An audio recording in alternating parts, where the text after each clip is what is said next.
মাননীয় শিক্ষামন্ত্রী সব জায়গায় গিয়ে বলে নকল আর চলবে না।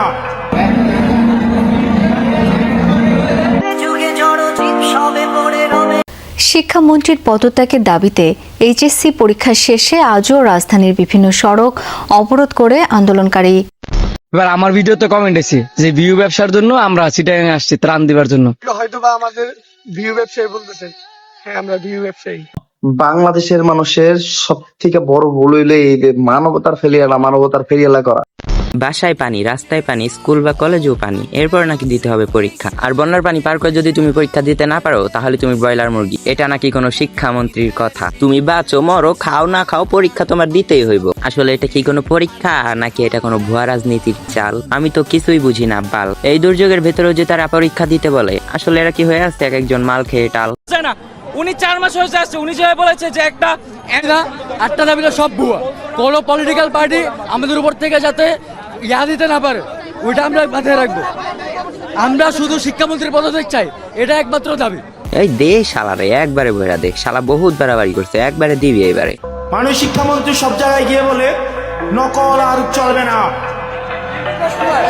2026-এর শিক্ষার্থীরা আপনাদেরকে দেখিয়ে দিচ্ছে এই স্ট্যান্ডবাজি আর বাংলাদেশে চলবে না।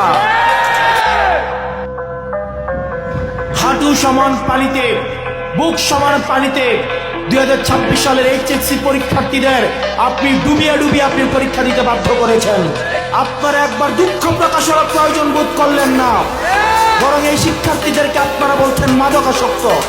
শিক্ষামন্ত্রী, আপনি যাদেরকে ফার্মের মুরগি বলছেন, এই ফার্মের মুরগিরা রাস্তায় এসেছে বলে আজকে শিক্ষামন্ত্রী হয়েছেন। এই ফার্মের মুরগিরা রাস্তায় নেমে এসছে বলেই শিলং থেকে এসে সংবিধান বিশেষজ্ঞ হয়েছে।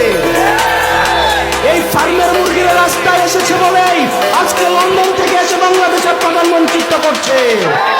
একবারে ভাই মনের মতো কথা ভাই, সেলুট ভাই, সেলুট আপনারে। বন্যার পানি পেরিয়ে দিতে হবে পরীক্ষা। আচ্ছা, জীবনের থেকে কি পরীক্ষাটাই বড় হয়ে গেছে? শুধু যে যাওয়ার পথেই পানি এমনটা কিন্তু না। স্কুলে পানি, ক্লাসরুমে পানি এবং কি পরীক্ষার হলেও পানি। আর এটা নাকি আমাদের আধুনিক শিক্ষা ব্যবস্থা।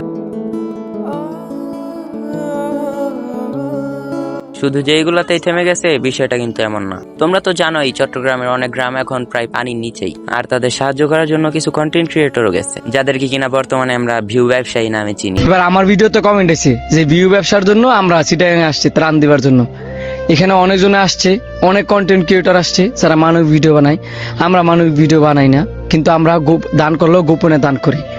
চাইলেও ওপেনও দান করতে পারি, ভিডিও বানাইতে পারি, যেহেতু পেজ আমাদের আছে, ওই রকম ক্রিয়েটিভিটিও আমাদের আছে। তারপরও আমরা কিন্তু এখানে নিজের টাকা খরচ করিয়া আমরা এখানে ত্রাণ দিবার জন্য আসছি। আরো 2 জন অ্যাড হয়েছে, কিন্তু সবাই নিজের পকেট থেকে টাকা খরচ করছে। কেউ অন্য জনের থেকে ধার করে আইন না বা অন্য জনের থেকে বিকাশ নাম্বার দিয়ে কিন্তু কেউ টাকা চায় নাই। কারণ আমি জানি বিকাশ নাম্বারের কথা বলে অনেকজনে রাগ করবেন, এই জন্য আমিও বিকাশ নাম্বার কাউরে দিই নাই।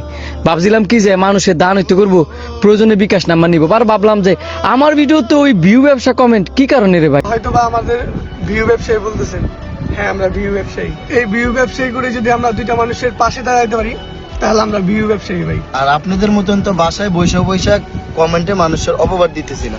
এদেরকে ভিউ ব্যবসায়ী না বইলা এদেরকে আমাদের উল্টারও সাপোর্ট করা উচিত। কেননা ভাই এরা যা করতেছে এগুলা তো আর আমরা করতে পারতাছি না। আর এতে যদি এদের ভিউ ব্যবসা হয় তাহলে হলো ভাই সমস্যা কোথায়? এমনিতে একটু ঘাটাঘাটি করে দেখো, এই সমস্ত ভিডিও থেকে তাদের নর্মাল ভিডিওতে অনেক বেশি ভিউজ আসে। তো বাজে মন্তব্য না করে এদেরকে একটু সাপোর্ট করো সবাই। তো আজকের মতো এ পর্যন্তই, আল্লাহ হাফেজ।